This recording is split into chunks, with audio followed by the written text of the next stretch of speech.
Dejar el cigarrillo no es solo apagar el último, es enfrentar una costumbre, una necesidad, un hábito que muchas veces está ligado a emociones y momentos. Hoy queremos hablar de eso, de lo difícil que es dejar de fumar, pero también de lo posible que es lograrlo. Entenderemos qué pasa en el cuerpo y en la mente cuando alguien quiere abandonar este hábito y por qué no siempre es tan sencillo como parece. Con la información adecuada, el apoyo justo y una red que acompañe, puede ser posible. Quédate con nosotros, esta charla puede ser el primer paso. Estamos con el doctor Sergio Morazzi, médico especialista en terapia intensiva, especialista en cesación de tabaquismo y uno de los médicos del programa de pulmones sanos de MP. Bienvenido. Muchas gracias. Y Natalia Martínez, de 35 años, se desempeña en la industria química, ex fumadora. Exactamente. Bueno, bienvenidos a ambos. Bienvenidos. Gracias. Natalia, decíamos, exfumadora. ¿Hace cuánto tiempo que dejaste de fumar? Y ahora ya llevo como unos 2 meses y medio, 3. ¿Y te sigue apeteciendo fumar o ya no? No, por ahora venimos bien. Y por ejemplo, viniendo para acá, que decías, bueno, voy a tener la entrevista, los nervios, ¿pensaste en algún momento fumar? No. No, tampoco. Ya creo que estoy tratando de tener herramientas para manejar la ansiedad de otra manera y que no sea fumándome un cigarro. ¿Esto es porque está tu médico acá enfrente? Claro, estoy haciendo puntos. Okay. Sí. ¿Durante cuánto tiempo fumaste? Y si recordás, ¿cuál fue el motivo por el que empezaste? Mirá, en total fueron alrededor de unos 10 años, con algunas dejadas en el medio, 10, 11 años. Sí, el motivo por el que empecé fue en realidad porque, bueno, vivía con una amiga que fumaba, estudiábamos juntas, en ese momento tenía una vida bastante ajetreada, trabajo, estudio, facultad, y bueno, ella un día me ofreció un mentolado, y bueno, los mentolados son más ricos, y la verdad es que nunca pensé que iba a terminar adicta al cigarrillo, incluso lo pude sostener como algo social mucho tiempo, hasta que un día sentí la necesidad de comprarme una caja y ahí sabía que estaba del lado oscuro de la fuerza. Sergio, cuando las personas prueban el cigarro por primera vez, el sabor les parece horrible. Exacto. ¿Qué pasa ahí? ¿Que es como un gusto adquirido? ¿Por qué es tan traicionero el cigarrillo que después seguís fumando? El tema es cuando uno empieza a fumar. Yo personalmente, cuando yo soy un fumador, como me gusta decir a mí, fumador que no fuma hace 30 años, comencé a fumar porque todo el mundo fumaba. Entonces, al principio no me gustó. Empecé pidiendo pitadas, después un cigarrillo, nunca compraba, después empecé a comprar porque me di cuenta de que cada vez dependía más. Y cuando querés acordar, pasa eso que uno cree que lo domina el cigarrillo y puede abandonarlo cuando quiera, y generalmente ya te haces adicto y después es muy difícil.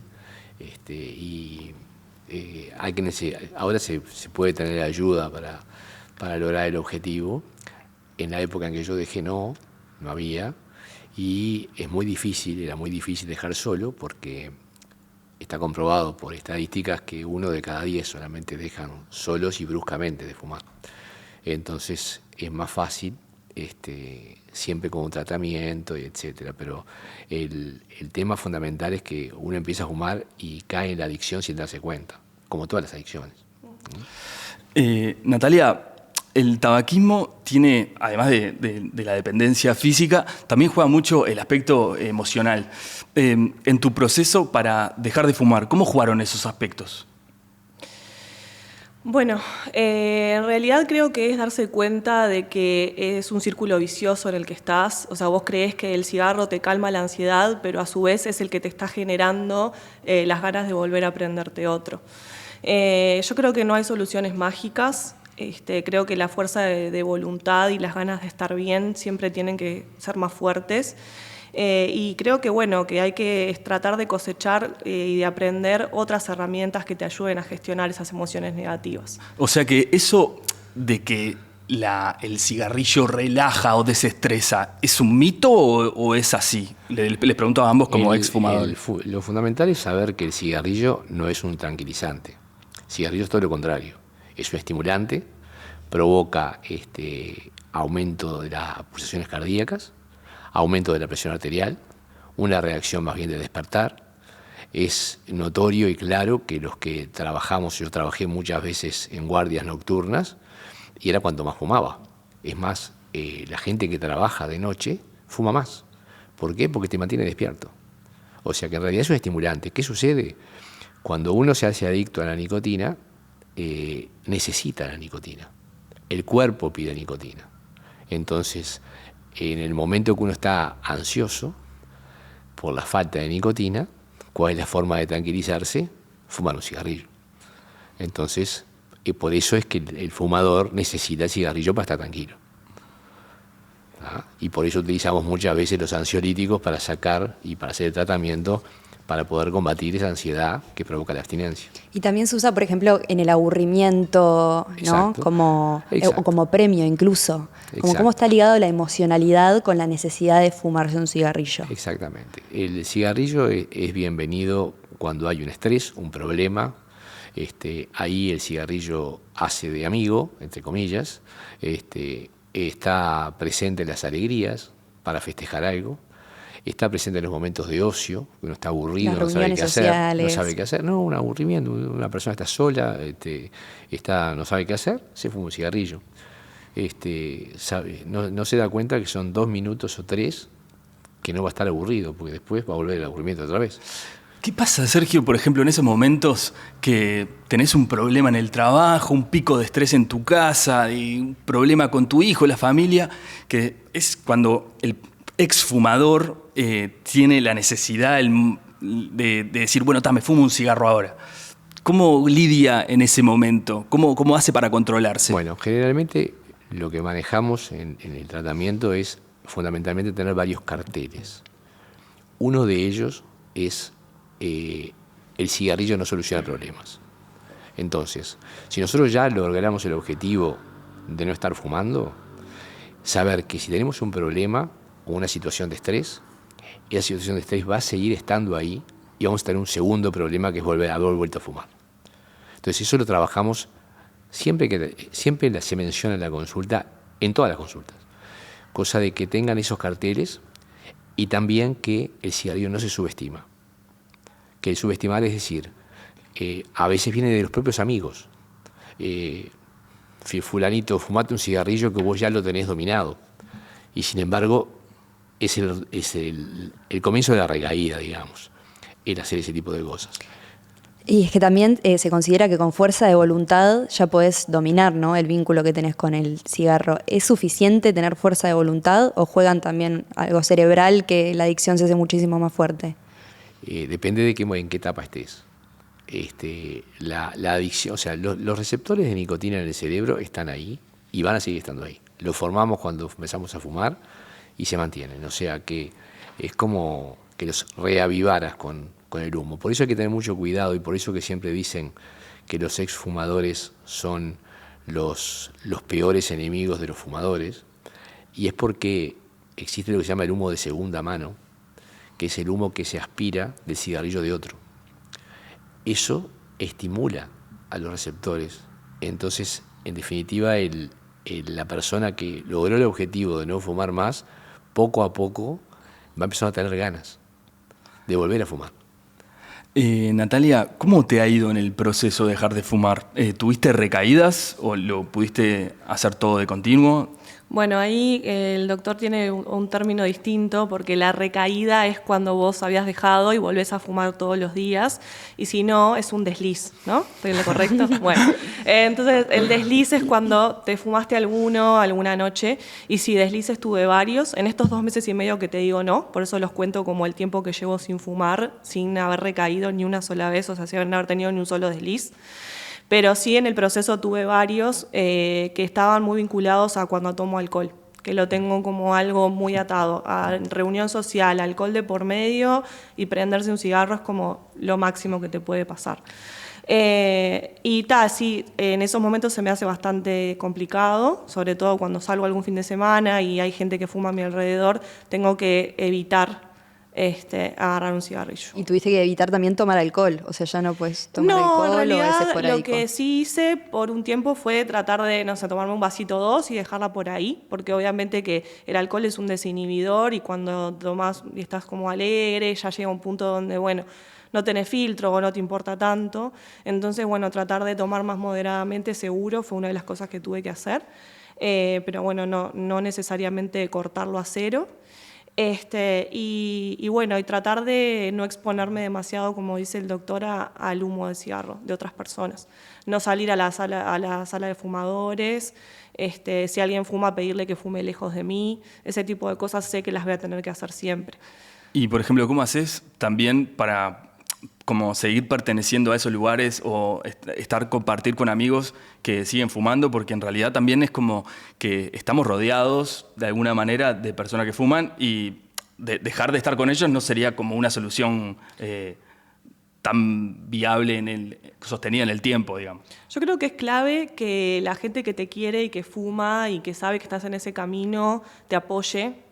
Y bueno, mis amigos, la verdad es que la mayoría no fuman, por suerte, y los que fuman se alejan, saben que no pueden fumar al lado mío, y obviamente también saben que si yo les pido un cigarro me tienen que decir que no.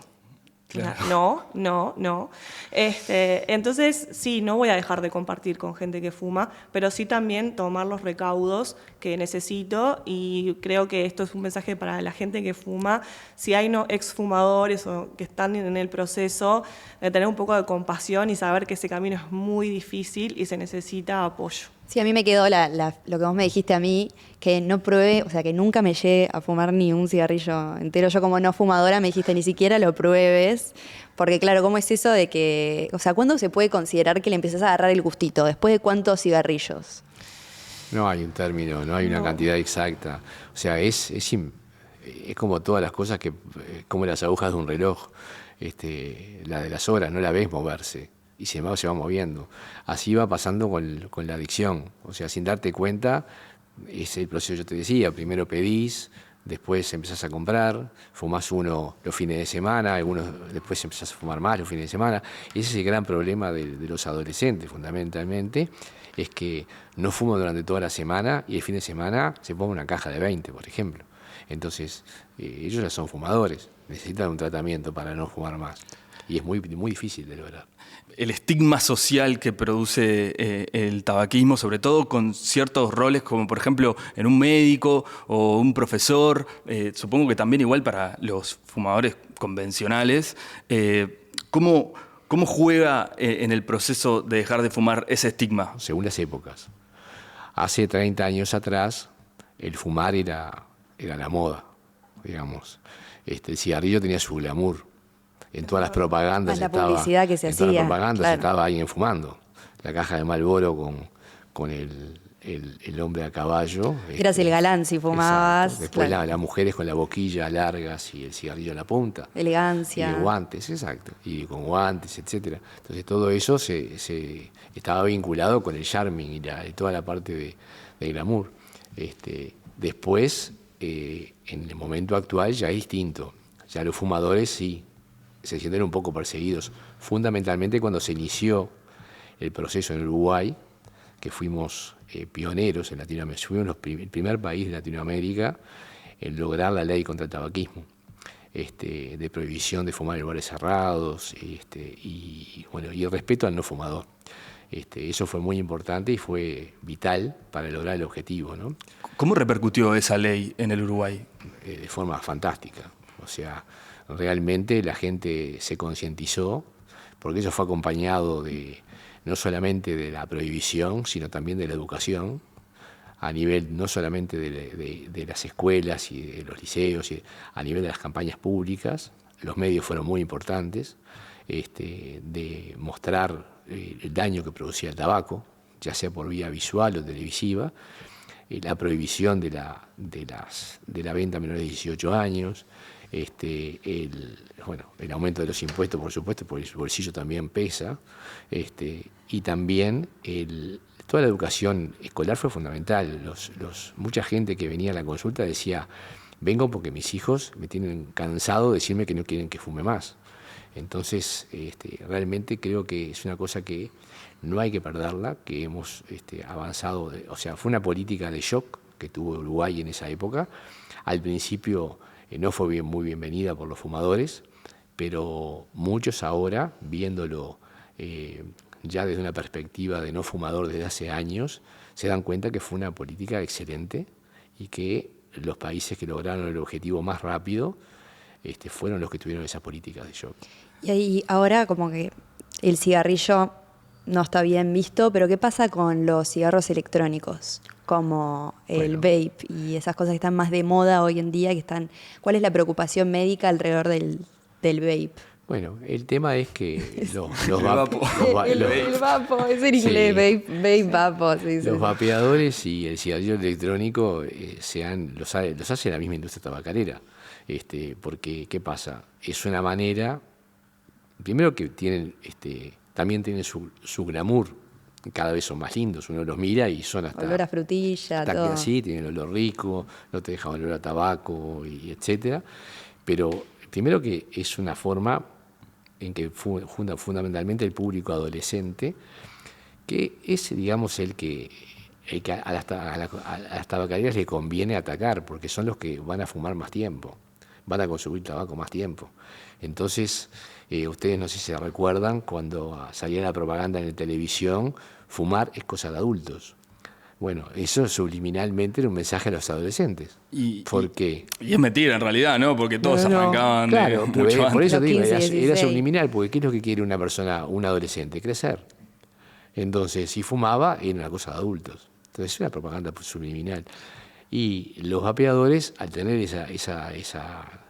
ese glamour que tenía antes el cigarrillo inicialmente y ahora lo tienen los vapeadores, es el momento del inicio de los más jóvenes. ¿Cómo te fue a vos en el proceso de dejar de fumar? ¿Llegaste a usar un vapo o no pasaste por ahí? Sí, pasé por ahí. No cuando empecé el tratamiento con Sergio, porque bueno, él me sugirió que no lo hiciera. Pero en algún punto me pareció que era una buena opción porque habían vapeadores que tienen líquidos sin nicotina. Entonces, por lo menos me sacaba las ganas de expulsar humo.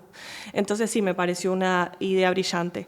Pero bueno, después sí empecé como a leer un poco más y si bien no quiero dar información porque sé que los estudios que hay como que no están 100% verificados de que sea así, de que son buenos o malos, algunos dicen que sí, que son malísimos, otros que no tanto, pero bueno, la realidad es que creo que es mejor estar en cero vapo, cero cigarro. En su momento también me daba cuenta de que el vapeador, como ese humo no tiene olor y podía fumar adentro, estaba todo el día vapeando, a veces me sentía mareada, y después empecé a leer que podía hacer también del vapeador, que hasta me dolía la cabeza. Y dije, bueno, esto capaz que no está bueno tampoco. Y antes de pasar por este proceso con Sergio, hiciste hipnosis, también estuviste en un libro de autoayuda, digamos, pasando por ahí. Uh-huh. ¿Qué fue en definitiva lo que te terminó a vos ayudando para dejar de fumar? ¿O fue como un cúmulo de todo? Sí, bueno, yo creo que, en el proceso de haberme hecho adicta al cigarrillo, siempre tuve la idea de que no quería que fuera para siempre, de que yo quería dejar de fumar. Y en ese camino de querer dejar, intenté de muchas maneras. La hipnosis fue una, que fui 2 veces, después leí un libro que se llama Dejar de fumar es fácil si sabes cómo. Te lo agradece el autor, ¿verdad? El autor que ya falleció, que era un fumador empedernido, dice él, es un europeo, creo que es español, no me acuerdo bien. Y bueno, nada, en ese libro te dice que durante el proceso de leerlo no dejes de fumar, pero también te dice no la estires tampoco, estés leyendo este libro durante 5 meses para no llegar a dejar de fumar. Ese libro me ayudó también en su momento. Y bueno, nada, creo que tanto con las hipnosis como con el libro, incluso en algún punto con la fuerza de voluntad, pude dejar. Pero pude dejar por un tiempo. Y ahora creo que en este camino de haber empezado el programa en el MP es donde siento que vengo mejor. Hay un tema que me hace acordar y me da un poco de gracia sobre ese libro, que hay un escritor muy famoso que se llama Mark Twain, que decía, dejar de fumar es muy fácil. Yo ya lo he hecho más de 100 veces. O sea que es muy fácil dejar de fumar, pero también recaer. En esos tratamientos que haces para acompañar a los que quieren dejar el cigarrillo, usás ciertas palabras y otras no las usás. No usás la palabra dejar, ¿no? Sí. Y no usás, bueno, la palabra recaída. ¿Por qué ese vocabulario? Yo creo que uno va aprendiendo cómo tiene que manejar el vocabulario, porque hay palabras que son más sensibles que otras. Cuando uno habla de dejar, siempre es una palabra un poco nostálgica, y puede crear un poco de tristeza. ¿Y qué sucede? El fumador queda muy sensible cuando empieza el tratamiento para lograr el objetivo de no fumar más, como a mí me gusta decir. Entonces, el objetivo es no fumar más, no es dejar de fumar. Entonces, ese juego de palabras que parece muy sencillo, sin embargo da un muy buen resultado, porque cuando uno lo internaliza, digamos, ese juego de palabras llega a que el objetivo sea ese, y bueno, y eso es lo que pasa generalmente. La persona que deja de fumar llorando por los rincones, vuelve a fumar. El que deja de fumar y se siente orgulloso de lo que logró, generalmente no recae. Estábamos hablando un poco de las palabras que usás. En el programa de Pulmones Sanos de MP se enfoca más bien en la terapia individual. ¿Qué diferencia tiene con los enfoques o los otros tratamientos que son más bien colectivos? Bueno, los dos son válidos, los dos son muy efectivos. En MP se hace, y en alguna otra mutualista también se hace, en alguna mutualista también se hace el tratamiento individual, en la mayoría se hace colectivo. El tratamiento individual tiene cosas a favor, que es una terapia absolutamente individual. Uno puede, personalizar el tratamiento. Yo creo que todas las personas son distintas, entonces es muy importante ir sabiendo dónde pegar el clavo y dónde ir, reafirmando y dándole sugerencias, porque lo que se basa es en eso. El tratamiento es conversar con la persona, darle conductas para realizar, herramientas, como decía Natalia, que son las fundamentales para ir, logrando el objetivo de ir bajando el consumo hasta lograr el cero. Y fundamentalmente también es muy discreto, porque es una sola persona, puede hablar de lo que quiera, no solamente del cigarrillo, pero te quiero decir que no es una cuestión que sea pública. Entonces hay muchas personas que se sienten mucho más tranquilas en un tratamiento individual. ¿Es como ir a un psicólogo? Bueno, si te digo que si es como ir a un psicólogo, mi psicólogo me va a matar. Así que... Cada uno tiene su rol. Claro, exacto. No, pero de cierta medida o de cierta forma sí. Con Sergio hablamos de cómo vengo con el tema del cigarrillo, pero también entran otras cuestiones personales. Como ustedes decían, hay ciertas cosas que a veces te pasan que te hacen querer fumar, o algún momento de tristeza o picos de estrés. Y bueno, en esas sesiones con él hemos hablado de ciertas cuestiones mías que me están sucediendo, y él también ha sabido brindarme su oído y escucharme básicamente. Y hoy esas sensaciones de estrés, ¿cómo las manejás sin el cigarrillo? ¿Qué herramientas usás? Bueno, mira, yo siempre fui muy ansiosa, y eso incluso antes de fumar. Ahora estoy a full con la meditación. Me bajé una app que incluso la pago para obligarme a meditar, y medito todas las noches. Y creo que eso, la verdad, me ha ayudado muchísimo. Sé que está como un poco de moda, pero realmente funciona. Bueno, es una moda buena, digamos. Exactamente. Si funciona. Sí. Si tuvieras que hacer como un listadito así rapidito de las cosas que más te sirvieron para dejar de fumar, ¿cuáles serían? Decías la meditación, una de ellas que te está ayudando. Sí, el tener un acompañamiento profesional también. En el caso mío, yo estoy usando una medicación que me la recetó Sergio, que también creo que me ha ayudado. Obviamente no quiero tomar esa medicación el resto de mi vida, pero creo que ha sido como algo en lo que sostenerme y que me esté ayudando también. Empezar a hablar en mi círculo de amigos, hablar con otras personas también que dejaron de fumar. Y bueno, y básicamente como ser un poco más consciente. Trato de vivir el día a día, no pensar mucho en el futuro, de, ay, ¿cuánto tiempo podré sostener esto? ¿Va a pasar que en algún punto algo me lleve a querer fumar de nuevo? Creo que cuando la cabeza se llena de futuro es cuando esa ansiedad te viene y te pones triste o te deprimís. Trato de no pensar mucho en eso, de pensar, voy día a día, vengo bien y quiero seguir así. No sé, por ejemplo, ahora también tengo un sobrinito que tiene 3 meses y lo quiero ver crecer. Y nada, quiero estar viva y siento que me quiero cuidar. Ir al gimnasio también me ha ayudado porque al entrenar fumando la capacidad pulmonar no te da, te cansas mucho más. Y bueno, es como que todo ese esfuerzo que haces para ir al gimnasio, esa fuerza de voluntad que tenés que tener para entrenar, decís, bueno, esto está bueno y lo puedo hacer y no quiero hacer algo que vaya en detrimento de este esfuerzo que estoy haciendo. Y nada, y creo que en la vida el proceso natural es que la muerte te venga a buscar a vos, no vayas vos a buscar a la muerte. También en el ahorro, viste, un cambio, ¿no? Porque bueno, cada caja... ni que hablar. Ese es uno de los grandes motivos, creo, por los que todos fumamos. Para mí no puede ser el principal, pero sí, al bolsillo afecta y ver en tu cuenta que tenés más plata y no te la estás gastando en algo que encima te hace daño, está bueno. Claro. ¿Hay alguna más ahí para agregar? Bien la estudiante, ¿eh? Muy bien, Sergio, muy bien, excelente, No, lo importante es saber que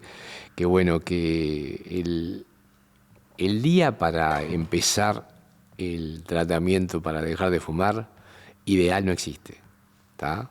O sea, eso es muy importante, tenerlo bien presente.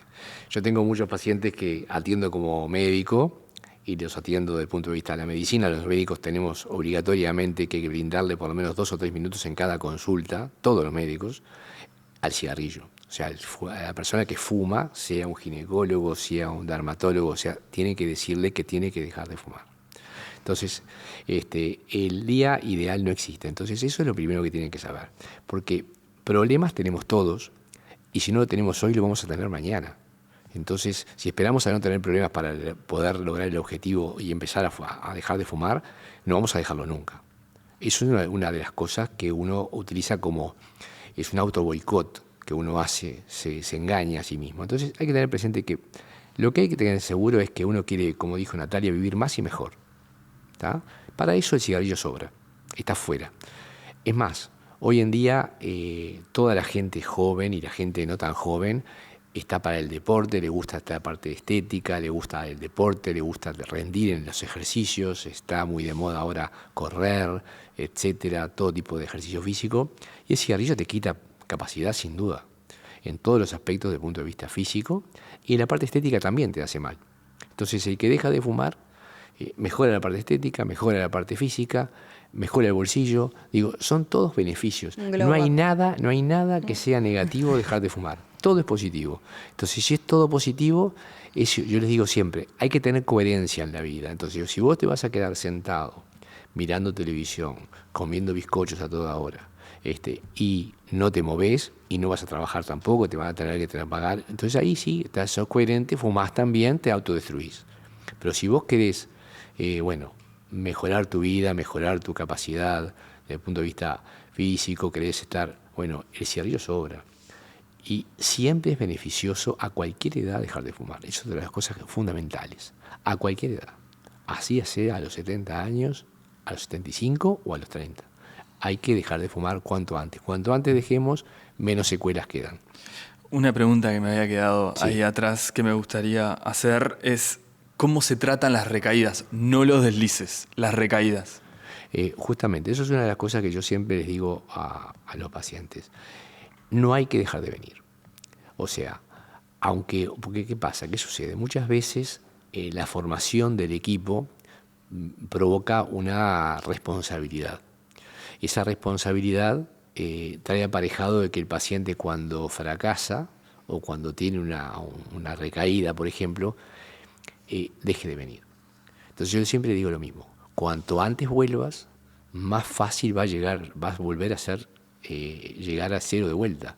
Entonces es fundamental que el paciente tenga la capacidad de volver con la cabeza agacha y decir, mirá, estaba sin fumar y ahora hace un mes que empecé a fumar de vuelta. Entonces, eso es muy sencillo.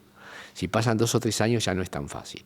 Pero igual, la puerta siempre está abierta y yo tengo muchísimos pacientes que han recaído por algunos años y han vuelto a dejar. Entonces, lo importante es eso, es no fumar, es lo fundamental. Si hay una recaída, se empieza de vuelta, pero no hay problema, se puede lograr. ¿Cuáles son las excusas comunes que ponen las personas con un desliz o con una recaída para no retomar su tratamiento, digamos? Bueno, los desliz hay múltiples motivos. Por ejemplo, el exceso de ingesta alcohólica es una de las cosas, porque es un liberador, entonces uno no sabe ni lo que hace después cuando entonces fuman o lo que sea.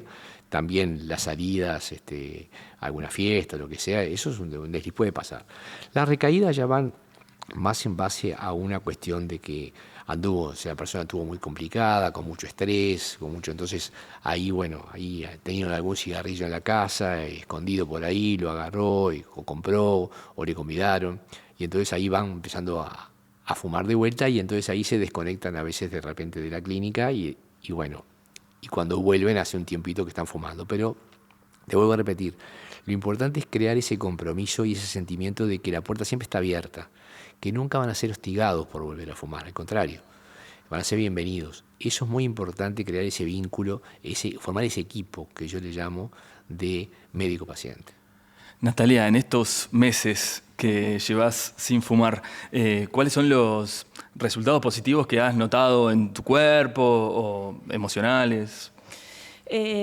Bueno, como te decía, el haber podido volver a entrenar, también algo medio tonto lo que voy a decir, pero bueno, yo vivo en un 4º piso y tenemos... ¿Por escalera? Por escalera, no hay ascensor. Y antes llegaba al 4º piso de lengua de afuera, ahora también, pero mucho mejor, eso seguro. Y yo qué sé, algo sencillo es... A veces me arreglaba para salir, me maquillaba, me perfumaba, me vestía bien y después me prendía un cigarro y era como, estoy tirando todo esto a la basura porque ya tengo un olor horrible, y agradezco pila a eso. También siento que el cigarrillo corta mucho el momento presente porque estás todo el tiempo pensando que esta situación termine para que me habilite el poder salir a fumarme un cigarro. Por ejemplo, estás bailando en un lugar y ¿para qué me voy a fumar un pucho? Una charla, sí, cortaste la charla. No sé, o un casamiento, por ejemplo. Que estén ahí los novios, todo divino, vos estás mirando la ceremonia y en realidad estás pensando, ay no, que termine eso de una vez, que yo me quiero ir a fumar un pucho. Y está de menos eso en realidad. Entonces, la verdad que eso cero, lo extraño cero. Y bueno, creo que más o menos por ahí. Sí. Como exfumadora, también hablabas un poco del olor y todo. Ahora, cuando se te acerca un fumador, ¿le sentís ahí un poco? Muchísimo más, sí. Es como, como uno no se da cuenta, es como nosotros cuando nos ponemos un perfume que después en determinado momento decís, se me sentirá. Claro. Bueno, lo mismo con el olor a cigarrillo. Vos lo tenés tan naturalizado que no te lo sentís. Pero cuando dejás de fumar y entra un fumador, decís, yo estaba impregnando de olor a la gente a mi alrededor y ni siquiera me daba cuenta. Hace poco me pasó que salimos en Maldonado con unos amigos, tuve una amiga que fuma, se sube a la camioneta y yo dije, no le quiero decir, y mi amigo le dice, Viviana, ¿cómo tenés un olor que me estás matando? No, la quemaste a Viviana. Perdón, Viviana. Perdón, Viviana. Pero bueno, la realidad es que sí, se subió e impregnó toda la camioneta de olor a cigarro. Y yo pensé enseguida, bueno, esa antes también era yo. Y Sergio, ¿ese olor también le da al exfumador ganas de fumar o es solo el humo que le genera ganas de fumar? Generalmente el que deja de fumar empieza a rechazar ese olor. En realidad hay una cantidad de gente, aunque parezca mentira, que fuma y no le gusta el olor a cigarrillo. Es así, porque cuando todavía no perdieron el olfato del todo, el que fuma todavía tiene capacidad de sentir olores. Y es como decía Natalia, realmente después rechazás el olor. Entonces, bueno, cuando fumás, generalmente no te das cuenta. Hay algunos que sí, pero la mayoría no se da cuenta del olor a cigarrillo. Y cuando dejas de fumar, sí, realmente rechazás el olor. Es una de las cosas que realmente vale la pena porque te das cuenta como que el olor a cigarrillo es el que tenías tú. Como para ir cerrando, Sergio, las campañas de concientización en los medios suelen ser a veces muy alarmistas. ¿Cómo la ves vos esas campañas y si tenés como alguna sugerencia o algo que vos crees que podría ayudar? Yo creo que las campañas tienen que seguir siendo de shock, de políticas de shock. No podemos dejar que digamos, las tabacaleras empiecen a ganar terreno, digamos, siendo más tibios. Hay que decir la verdad, y la verdad es esa: el cigarrillo mata, y si no mata, invalida. Entonces, no estamos diciendo ninguna falsedad diciendo que el que fuma vive menos y peor. Entonces, si la vida es uno de los bienes más preciados que existen, bueno, es una incoherencia fumar, porque es una cuestión, es una pandemia, el cigarrillo es una pandemia, y es una pandemia que curiosamente es permitida, o sea, no se la ataca directamente en muchos lugares. Por suerte ya son más cantidad los países que realmente han entrado dentro del convenio marco, que es un tratado internacional de lucha contra el tabaco, y eso es una cosa que realmente Uruguay tiene que estar enorgullecido porque se ha hecho muy bien y se sigue haciendo muy bien. Y bueno, la obligatoriedad de todos los servicios mutuales y estatales de salud que tengan que tener las clínicas de tabaco es una ayuda muy grande, porque realmente ha facilitado muchísimo y se han visto números, no solamente el dejar de fumar, sino las enfermedades que digamos, son provocadas por el cigarrillo, porque el cigarrillo no solamente daña los pulmones, no solamente daña la boca o el aparato digestivo, sino que provoca cáncer, o sea, aumenta la incidencia de cáncer en muchos órganos. Increíblemente, aunque ustedes no lo puedan creer, el cáncer de vejiga es un cáncer directamente vinculado al tabaquismo. Claro, no es solo de pulmón, como se cree. Exactamente. Todos los cánceres son más frecuentes en los tabaquistas. Entonces, es muy importante que, no por la vía, porque eso no lo hace, yo no lo hago en la clínica y no se hace generalmente, no se asusta a los pacientes. A los pacientes se les empatiza y se les buscar la vuelta para que no fumen más. Pero que a nivel, digamos, de las políticas de propaganda y digamos, de hablar tanto en niveles, a nivel periodístico como televisivo, se hable de lo mal que hace el cigarrillo, está muy bien porque es cierto.